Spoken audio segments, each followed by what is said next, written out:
Здраво, дечиња. Јас сум учителката Викторија од детската градинка Рахилка Гонева од Свети Николе.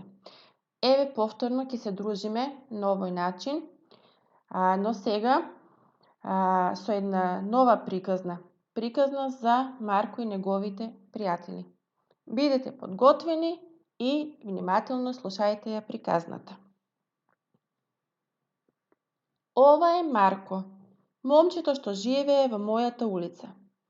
Како и сите деца, така и Марко најмногу од се сакаше да игра со своите играчки. Но тој беше толку палав, што секогаш кога играше, собата му наликуваше на мачилиште за играчките. Понесен од играта, Марко не обрнуваше внимание за големата тага на играчките. Сите тие во неговите раце стануваа несреќни, бидејќи тој не се грижеше за нив како за свои пријатели. Со своето невнимание, Марко правеше да се чувствуваат заборавени и отфрлени во некој агол од собата, секогаш кога ќе се скршеше некоја од нив. А навечер, кога сонот ќе совладаше желбата за игра, Марко уморен легнуваше во својот кревет, оставајќи ја собата покриена со џамлии, коцки, автомобили со скршени светла и со расфрлани книги. Но и покрај тоа, деца, Марко сепак добиваше многу нови играчки. Неговиот татко секој ден се враќаше од работа со полна торба за своето малечко синче, а Марко знаеше, штом ќе ѕирнеше во неа, веднаш ќе му се насмевнеше шарената топка, за миг ќе светнеа очињата на сивото слонче, среќни што ете, токму тие ќе добијат нов пријател.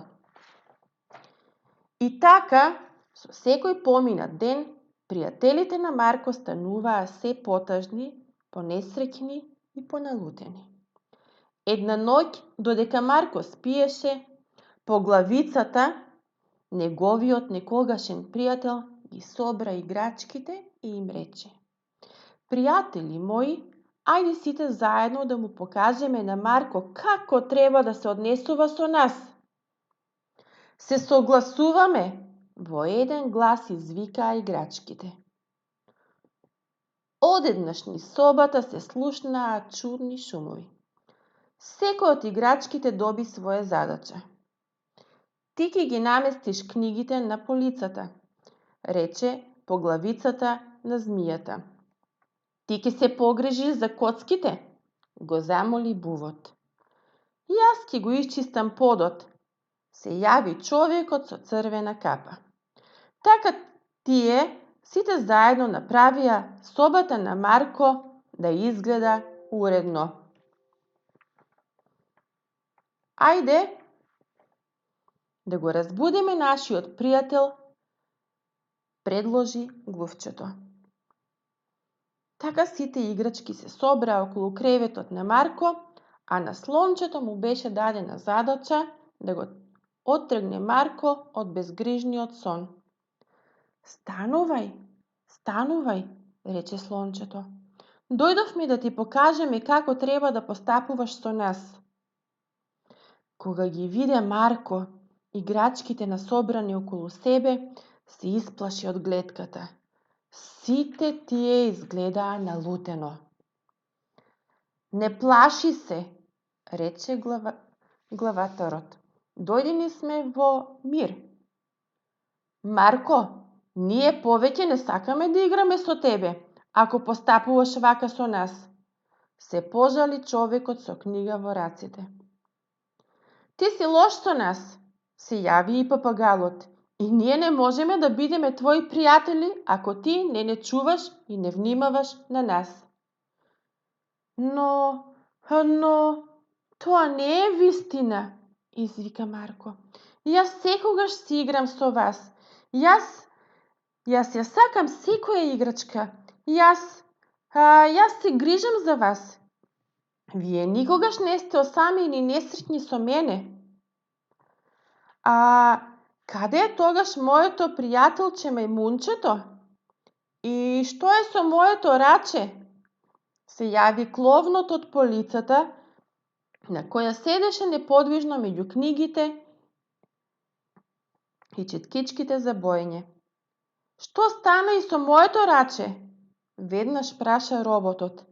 И моето опавче, викна слончето. А јас не можам да се движам и да патувам повеќе со моите вагони, се пожали локомотивата. Јас седев потисната од куп книги, се додека папагалот не го отстрани тешкиот товар од мене, тажно рече жирафата. Нема оправдување за твоите постапки, Марко, му објасни главатарот. Сите ние сакаме да бидеме твои пријатели, но ти треба прво да го сакаш тоа, да ни дозволиш да се радуваме во заедничките игри, да не чуваш и секоја вечер да не оставаш на свое место. И да не кршиш повеќе, се дополни Наџамлија. Пријатели мои, ве молам, простете ми што бев толку невнимателен, прошепоти Марко. Јас ви ветувам дека од денес ќе бидам добар и ќе ве чувам. Утредента, кога неговата мајка влезе во неговата соба, остана зачудена. За прв пат собата на Марко се наоѓаше во најдобар ред.